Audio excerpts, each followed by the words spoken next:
पाव भाजी बनाने के लिए सबसे पहले हम स्टार्ट करेंगे एक स्पेशल मसाले से। इसके लिए मैंने यहाँ पे एक कढ़ाई में उसको भूनेंगे। मैंने यहाँ पे 5 से 6 लिया है लौंग, 1 टीस्पून मेथी दाना, 1 टीस्पून यहाँ पे हम डालेंगे कसूरी मेथी और इन सबको हमने ड्राई रोस्ट कर लेना है। आप ध्यान रखिए जलने नहीं चाहिए बिल्कुल भी। 1 मिनट तक मैंने इसको ड्राई रोस्ट कर लिया है। अब हम इसको मिक्सी में पीस के इसका पाउडर बना लेंगे। ये मसाला हमारा अच्छे से मैंने पीस के रेडी हो गया है। अब इसमें आप अपनी मर्जी का जो भी आप पाव भाजी मसाला मार्केट का यूज़ करते हैं वो 1 टेबलस्पून इसमें मिला लीजिए। तो ये हमारा एक मसाला बनके रेडी हो गया है। और जो मसाला हमने अभी तैयार किया है उसे आप अच्छे से ढक के रखिएगा ताकि उसके अंदर जो मसालों की खुशबू है वो बिल्कुल भी ताकि निकल ना जाए। तो अब यहाँ पे मैंने एक कढ़ाई लिया है। उस कढ़ाई में हम एक बड़ा चम्मच रिफाइंड ऑयल डालेंगे।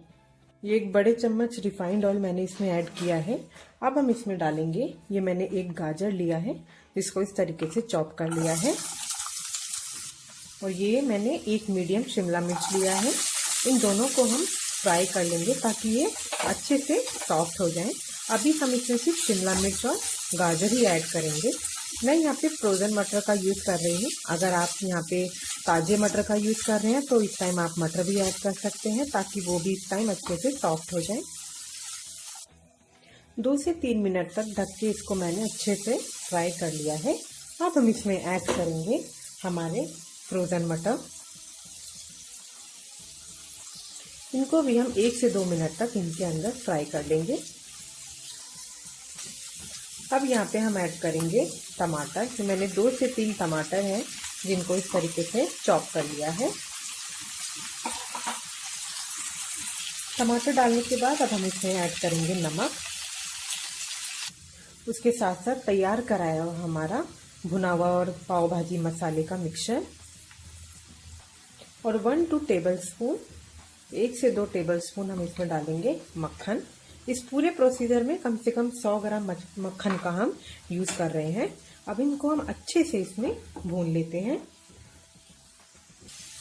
विदाउट वाटर, बिना किसी पानी को ऐड करे हमने इसको भूनते जाना है। और जैसे ये अच्छे से थोड़े सॉफ्ट होने लगे तो हम इनको मैश करते रहेंगे। अभी हम इसमें आलू ऐड नहीं करेंगे जब तक ये अच्छे से मैश ना हो जाए। 2 से 3 मिनट तक अच्छे से हमने इसको फ्राई कर लिया है। अब हम इसको अच्छे से मैश करेंगे। अब इस टाइम पर अपने जो गैस की फ्लेम है वो लो कर लीजिएगा। ये वेजिटेबल्स को हमने अच्छे से मैश कर लिया है। अब यहाँ पे हमने 2 से 3 मीडियम साइज के उबले हुए आलू लिए हैं और उसको इस तरीके से क्रश करके इनको भी अब हम इसमें मैश कर लेंगे। आलूओं को इसमें अच्छे से और सारे वेजिटेबल्स अब इसमें हमने मैश कर लिए हैं और 1 मिनट तक भुनने के बाद हमने अपने गैस को कर दिया है बंद। अब हम अपने इस तैयार सब्जियों को एक अलग से बाउल में निकाल लेंगे। ये हमने हमारी भाजी अलग कर ली है। अब उसी कढ़ाई में ये मैंने एक बड़ा मक्खन का पीस लिया है, इसको अच्छे से हम मेल्ट कर लेते हैं। अब इसके अंदर यहाँ पे मैंने 2 मीडियम साइज के प्याज लिया है जिसको चॉप कर लिया है फाइनली। इसको हल्का सा इसमें अच्छे से भूनेंगे। इसी के साथ साथ 1 टेबलस्पून लहसुन अदरक का पेस्ट और नमक डालते टाइम आप ध्यान रखिएगा क्योंकि हमारी भाजी में ऑलरेडी नमक है तो कहीं वो ज़्यादा ना हो जाए, तो उस हिसाब से आप नमक ऐड कीजिएगा। अब हम इसमें एक बार और डालेंगे खाली पाव भाजी मसाला 1 टेबलस्पून और कश्मीरी लाल मिर्च लिया है मैंने यहाँ अभी 1 टीस्पून लिया है। अगर मसाला आपको कम लगे तो आप अपने हिसाब से इसमें बढ़ा भी सकते हैं। 1 से 2 मिनट तक अच्छे से हमने हमारी प्याज और लहसुन अदरक को भून लिया है। अब इसमें हम पानी डाल के इनको अच्छे से प्याज को गलाते जाएंगे। ये हमारी थिक सी ग्रेवी रेडी हो गई है। प्याज को अच्छे से हमने इसमें मैश कर लिया है। अब हमारी तैयार करी हुई जो भाजी थी इसको अब हम इसमें मैश कर लेंगे। अच्छे से मिलाने के बाद हल्का सा हमने इसको इसी में ही मैश कर लेना है। ये पानी डाल के और अच्छे से हमने इसे मैश करके ये थिक सा हमारा पाव भाजी बनके एकदम रेडी है।